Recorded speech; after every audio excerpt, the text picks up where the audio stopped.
Oi, gente! Hoje nós vamos estudar a Lei 15.358, de 24 de março de 2026, a chamada Lei Antifacção, e vamos estudar o título 2, capítulo 2. Nós já temos o título 1 e o capítulo 1 do título 2 aqui no canal, caso você queira assistir. Vamos lá. Título 2, das normas processuais e operacionais. Capítulo 2, das medidas assecuratórias cautelares. Artigo 9º. O juiz, de ofício, a requerimento do Ministério Público ou mediante representação do delegado de polícia, ouvido o Ministério Público nos prazos previstos nos parágrafos 2º e 3º do artigo 5º, se existirem indícios suficientes de que o agente tenha praticado crime previsto nos artigos 2º e 3º desta lei, poderá decretar, no curso da investigação ou da ação penal, entre outras, as seguintes medidas assecuratórias: 1. Sequestro, arresto, bloqueio ou indisponibilidade de bens móveis e imóveis, direitos e valores, inclusive ativos digitais ou virtuais, cotas societárias, fundos de investimento, bens de luxo e participações empresariais mantidos no país ou no exterior em nome do investigado, do acusado ou de interpostas pessoas. 2. Suspensão, limitação ou proibição de atividades econômicas, financeiras, empresariais ou profissionais que possam ser utilizadas para dissimulação, ocultação ou movimentação de bens ou valores ilícitos. 3. Bloqueio cautelar de acesso a sistemas financeiros, meios de pagamento, plataformas digitais, domínios e redes de comunicação eletrônica vinculados à organização criminosa ultraviolenta ou aos seus integrantes. 4. Proibição de emissão ou uso de instrumentos de crédito, débito, transferências eletrônicas, inclusive Pix, e operações em corretoras de criptoativos sem autorização judicial expressa. 5. Comunicação imediata e obrigatória ao Conselho de Controle de Atividades Financeiras, COAF, ao Banco Central do Brasil, à Comissão de Valores Mobiliários e à Superintendência de Seguros Privados, SUSEP, e à Secretaria Especial da Receita Federal do Brasil para a adoção de medidas de bloqueio e monitoramento dentro de suas esferas de competência. 6. Suspensão temporária do fornecimento de serviços públicos e privados comprovadamente utilizados para a prática de crimes, tais como energia, telecomunicações, transporte e hospedagem digital, pelo prazo necessário à interrupção da atividade ilícita. 7. Afastamento cautelar do cargo, do emprego ou da função pelo tempo que durar a investigação, sem prejuízo da remuneração, quando a medida se fizer necessária à investigação ou à instrução processual. 8. Proibição de saída do território nacional e apreensão imediata do passaporte, quando houver risco de evasão. 9. Comunicação compulsória às juntas comerciais, aos cartórios de registro de imóveis e aos órgãos de trânsito para bloqueio de transferência de propriedade de bens. 10. Inidoneidade cautelar para contratar com o poder público, receber benefícios fiscais, subsídios ou incentivos creditícios até a apuração final da responsabilidade. Parágrafo 1º. As medidas previstas neste artigo poderão ser decretadas sem prévia oitiva da parte, aplicando-se o contraditório diferido. Parágrafo 2º. As medidas previstas neste artigo não inviabilizam a retenção, a apreensão, o perdimento e a destinação de bens, valores e ativos previstos em regramentos internos e leis específicas aplicadas no âmbito do processo administrativo, nos termos do artigo 31 desta lei. Parágrafo 3º. Na decretação das medidas previstas neste artigo, o juiz, o Ministério Público ou o delegado de polícia deverão fundamentar expressamente a necessidade, a adequação e a proporcionalidade da constrição, indicando, quando possível, os potenciais efeitos sistêmicos ou o alcance esperado da medida, de modo a prevenir impactos sobre pessoas, empresas ou serviços não vinculados à organização criminosa ultraviolenta. Parágrafo 4º. Na hipótese prevista no inciso 1 do caput deste artigo, os bens apreendidos ou submetidos a medidas assecuratórias permanecerão sob custódia do poder público, salvo quando, por decisão judicial fundamentada, ficar demonstrada a impossibilidade material ou a inadequação técnica da custódia pelo poder público. Parágrafo 5º. A nomeação do depositário será formalizada em termo próprio, com ciência expressa dos encargos e das responsabilidades legais assumidas, respondendo civil e criminalmente pela guarda, conservação e apreensão dos bens, vedada a nomeação do próprio investigado, de seus parentes ou de seus sócios e empregados, que somente será admitida mediante decisão fundamentada de autoridade competente, quando demonstrada a impossibilidade material ou a inadequação técnica da custódia pelo poder público. Parágrafo 6º. Decretada qualquer uma das medidas previstas neste artigo, o investigado ou acusado poderá, no prazo de 10 dias, contado da data de intimação, apresentar provas ou requerer a produção delas, para comprovar a origem ilícita do bem, direito ou valor apreendido. Parágrafo 7º. Comprovada a origem lícita do bem, direito ou valor, o juiz determinará a sua liberação, exceto quanto a armas de fogo, hipótese em que se observará a legislação específica. Nos crimes previstos nesta lei, se restar clara a origem ilícita do bem, direito ou valor, o juiz poderá decretar o seu perdimento extraordinário, independentemente de condenação penal. Parágrafo 9º. O disposto no parágrafo 8º deste artigo não se aplica ao lesado e ao terceiro interessado que, agindo de boa fé, pelas circunstâncias ou pela natureza do negócio, por si ou por seu representante, não tinham condições de reconhecer a procedência, a utilização ou a destinação ilícita do bem. Parágrafo 10º.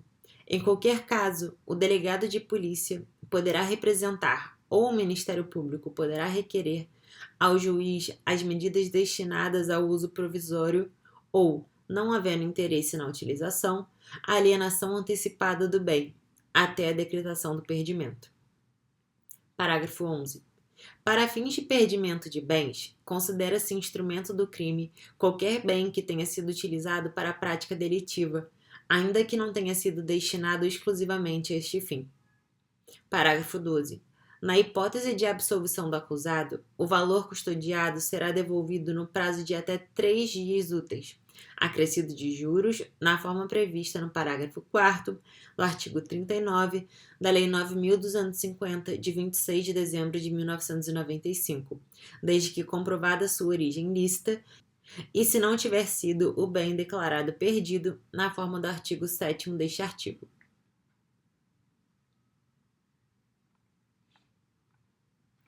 Parágrafo 13. O juiz deverá determinar o sigilo das decisões e das ordens de bloqueio até seu efetivo cumprimento, sob pena de responsabilidade funcional.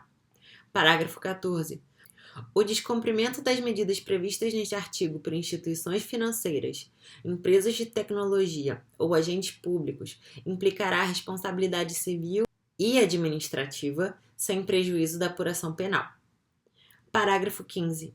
A aplicação das medidas patrimoniais previstas nesse artigo e a destinação dos bens, direitos e valores objeto de perdimento serão submetidas à supervisão conjunta do Conselho Nacional de Justiça, CNJ, e do Conselho Nacional do Ministério Público, CNMP, os quais poderão requisitar informações, instaurar auditorias e adotar mecanismos de controle para garantir a integridade, a transparência e o correto emprego dos recursos recuperados.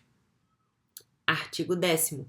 No curso da investigação, se existirem indícios concretos de que uma pessoa jurídica esteja sendo beneficiada por organização criminosa ultraviolenta, grupo paramilitar ou milícia privada, o juiz determinará, mediante requerimento do Ministério Público ou representação do delegado de polícia, sem prejuízo da aplicação das demais medidas previstas nesta lei, o imediato afastamento dos sócios e a intervenção judicial em sua administração, como medidas assecuratórias de natureza cautelar. Parágrafo 1º.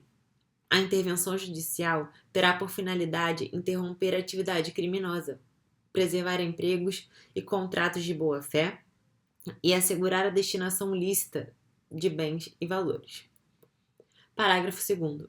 A decretação da intervenção judicial acarretará o bloqueio imediato de qualquer operação financeira, societária ou de gestão de fundos ou ativos financeiros até a efetiva nomeação do interventor. Parágrafo 3º.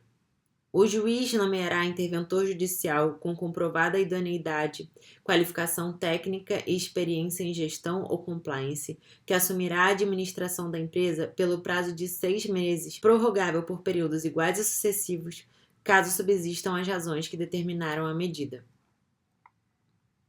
Parágrafo 4º. Durante a intervenção judicial, o interventor poderá suspender contratos e operações suspeitas, rescindir vínculos com pessoas investigadas, realizar auditorias financeiras e contábeis, identificar, segregar e promover as medidas judiciais cabíveis para o perdimento de bens, direitos ou valores de origem ilícita.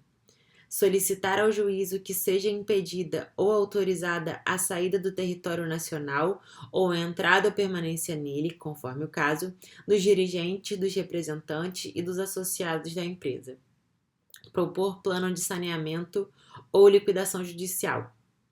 Destinar recursos líquidos à conta judicial vinculada sob fiscalização do juízo.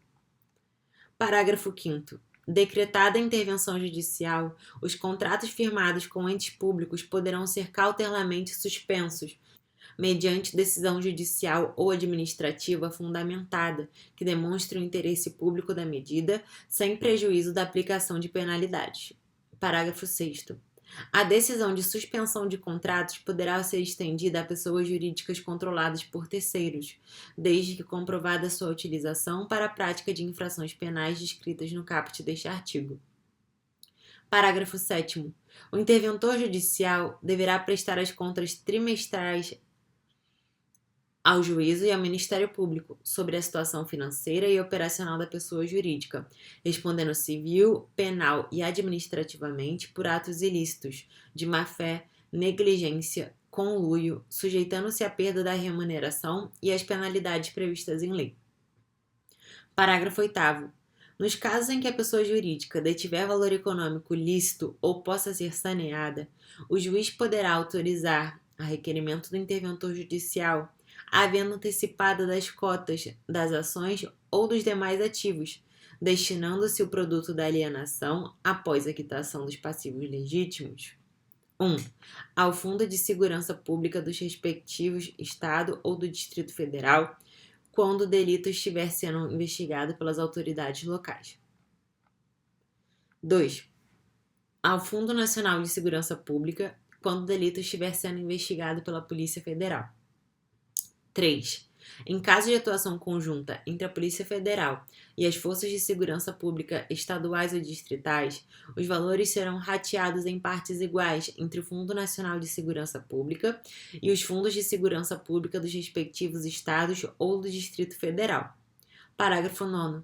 A pessoa jurídica fica cautelarmente impedida de celebrar contratos, participar de licitações com a administração pública ou receber incentivos fiscais e créditos de instituições oficiais, enquanto durar a intervenção judicial por indícios de ligação com organização criminosa ultraviolenta. Parágrafo 10º.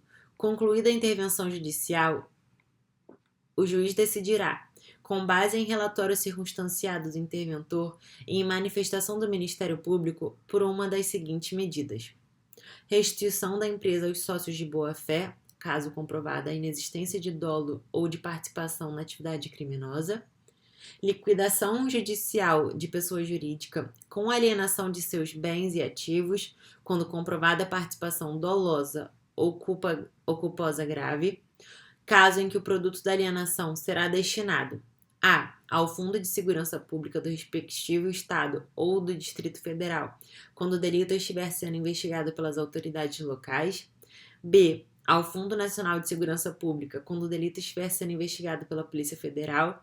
C. Em caso de atuação conjunta entre a Polícia Federal e as forças de segurança pública estaduais ou distritais, os valores serão rateados em partes iguais entre o Fundo Nacional de Segurança Pública e os fundos de segurança pública dos respectivos estados ou do Distrito Federal. 3. Decretação de perdimento total dos bens, direitos e valores, quando comprovado que o patrimônio da empresa é essencialmente oriundo de atividade ilícita. Parágrafo 11.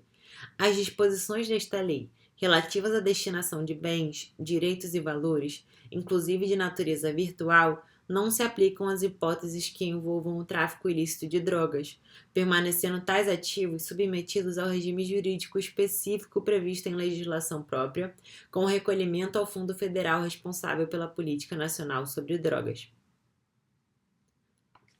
É isso, gente. Deixe o seu like, o seu comentário. No próximo vídeo, nós vamos dar continuidade ao estudo desta lei. E, por favor, deixe nos comentários, porque em alguns vídeos eu estava colocando no fundo um som de chuva baixinho. E eu não sei se vocês estavam gostando disso ou não. Se puder, deixe no comentário se você prefere com som de chuva ou sem nenhum som ao fundo, tá bom?